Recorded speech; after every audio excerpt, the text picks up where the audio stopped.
So bring Shedeur Sanders up with the young kid, the lefty, Gabriel. And now your first and second team. I was saying something about Shedeur Sanders, and to me, I just know this kid has so much ability that I want to see him out there like anybody else. Yeah. And why the hell he's not out there? It makes no sense. It makes absolutely no sense. Joe Flacco cannot get it done anymore. That is the energy in Cleveland right now. Fans are tired of the stall. The team needs juice. The call is simple. Bring up Shedeur Sanders. Pair him with the young kid, the lefty, Dillon Gabriel.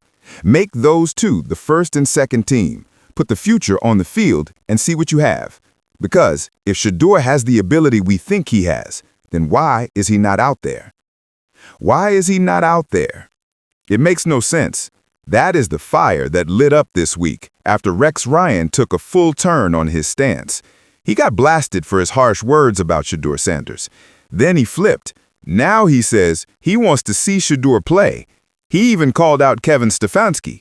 He said Shedeur should be the backup for Dillon Gabriel, not Joe Flacco. Ryan called it a missed chance to carry two young quarterbacks and build for tomorrow. But why the sudden 180? What changed? What pushed him to reverse course this fast? There is more going on here, and we are going to break it all down. Before we dive deep, be sure to like and subscribe for more real talk with no fluff. And if you love Shedeur, then comment SS 100%. First and second team are the young quarterbacks. That's what we want to see. And make no mistake, Alex, we talked about this yesterday. You said there's 2 first-round picks that they have next year, right? Yep. So this is about, let's see what we have. Are one of these guys going to be our quarterback moving forward? Right. And to me, look, I was saying something about Shedeur Sanders. And to me, I just know this kid has so much ability. Here is what Rex Ryan says now. That is what we want to see. Give the young quarterbacks a real shot. He even said on air, Alex, we talked about this yesterday. You said they have 2 first-round picks next year, right? So let us see what we have. Are one of these guys going to be our quarterback moving forward? He brought it back to Shedeur. He said he had been saying this. He said Shedeur has so much ability, he wants to see him out there like everybody else. Ryan is now framing Cleveland's goal in one clear way. Put youth first. Find the future leader of the team. He says his support for Shedeur is not hype. It is about talent. He believes Shedeur can be the Browns' starting quarterback. He wants Stefanski to give him real reps, not crumbs, not preseason mop-up snaps, actual game action. Because if you believe in the player, then invest in the reps and let the tape tell the story. It is not just a chance, according to Ryan. It is an investment in the future. But remember the twist. 1 week ago, he was tearing Shedeur down. He said Shedeur was not doing enough to be ahead of Dillon Gabriel. He doubted that Shedeur deserved that spot. He cast real doubt and put the spotlight on the flaws. That was the tone. That was the clip that blew up. Now the tone is totally different. Ryan is calling out Stefanski to play Shedeur. He wants Shedeur behind Gabriel instead of Joe Flacco. The pivot is loud, and it sure looks like the backlash forced it. The NFL world did not hold back. Fans cooked him. Current and former players weighed in. Media voices checked him. The heat was real, and it came fast. When the noise gets that loud, it makes people rethink their words. That is what this looks like. Cam Newton jumped into the conversation, and he called out the circus around Cleveland. He called out Rex Ryan by name. He said people keep getting targeted for reasons that feel trivial. He questioned the energy and the double standards. Cam pushed the point even further.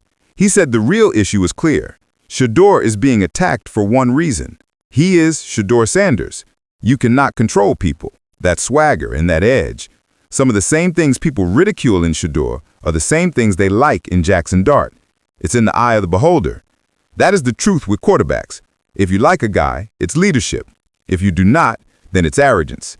The line is thin, and it shifts with the wind. Then Michael Irvin stepped in, and he didn't miss. He said people are calling out Shedeur because he said he's better than others in the league. Confidence scares people when it comes to a young player. Irvin said if Rex Ryan truly believes Shedeur lacks that confidence, then Rex would have said Shedeur is already, but he didn't. So if Rex wants to see Shedeur play, He should show confidence himself. Stand on it. Say it with your chest. Stop poking and start backing. Inside the building, the Browns were not happy either. The officials didn't like the heat around their rookie. Stefanski addressed it in his press conference. He shut down the rumors that painted Shedeur as an ironic or narcissistic. He said those claims were false. He said Shedeur is doing everything he's asked of him. He's dedicated. He's working. He even gave detail. He said all of our players, and I include Shedeur, are working very hard. We just finished our period after practice that we do every day. We finished a red zone 7-on-7 where Shedeur and the younger guys stacked 10 reps.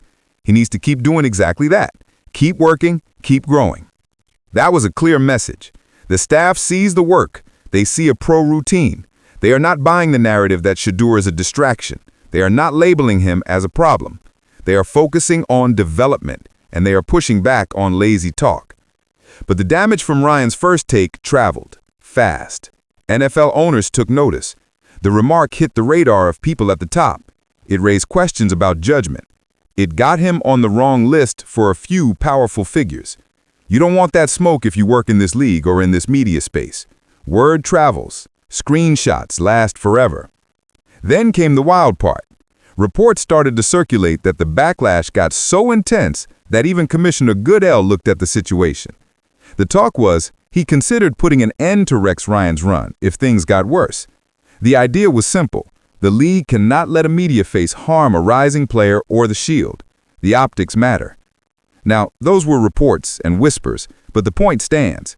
The publicity was bad. The fallout was real. What are your thoughts on just remaining at that third quarterback?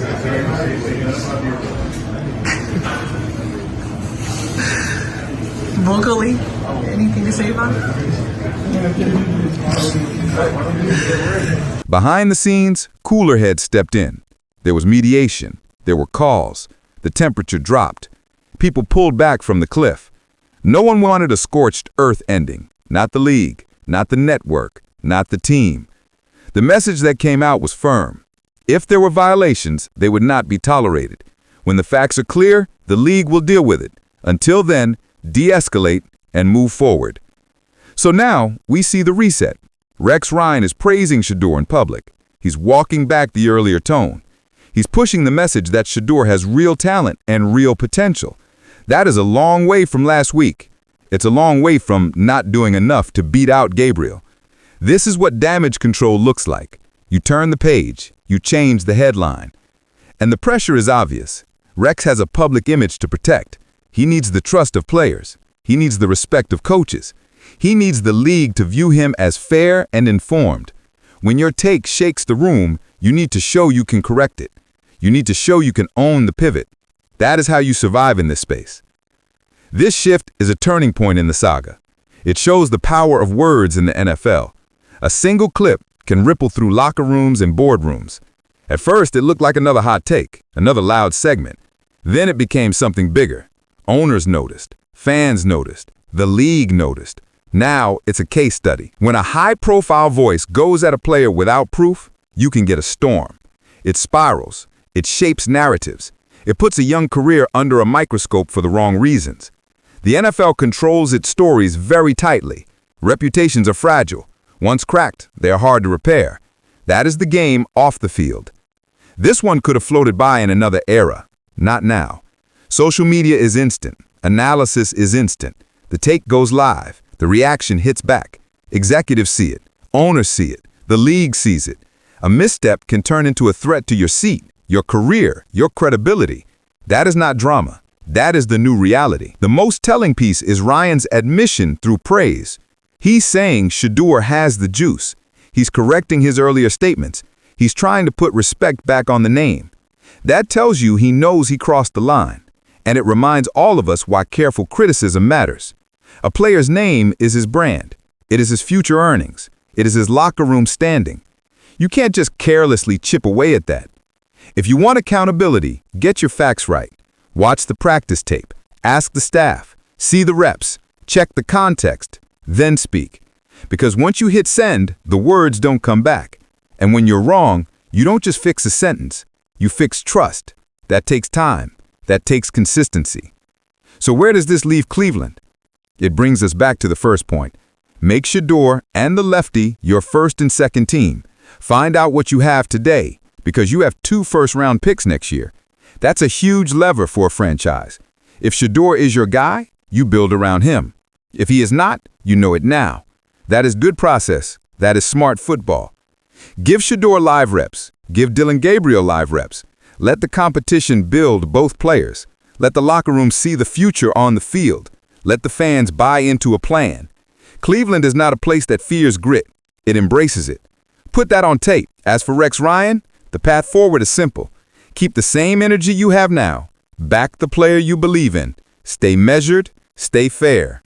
If you want Shedeur to play, say it and mean it. If he earns it, celebrate it. If he struggles, be honest without being reckless. That is the lane. All right, your turn. Did Rex Ryan make an honest mistake and try to fix it? Or is this a save face move after major backlash? How big of a deal is it when someone in his position attacks a player without solid evidence? Drop your thoughts below. And if you want more deep dives like this, make sure you're subscribed so you never miss the next story.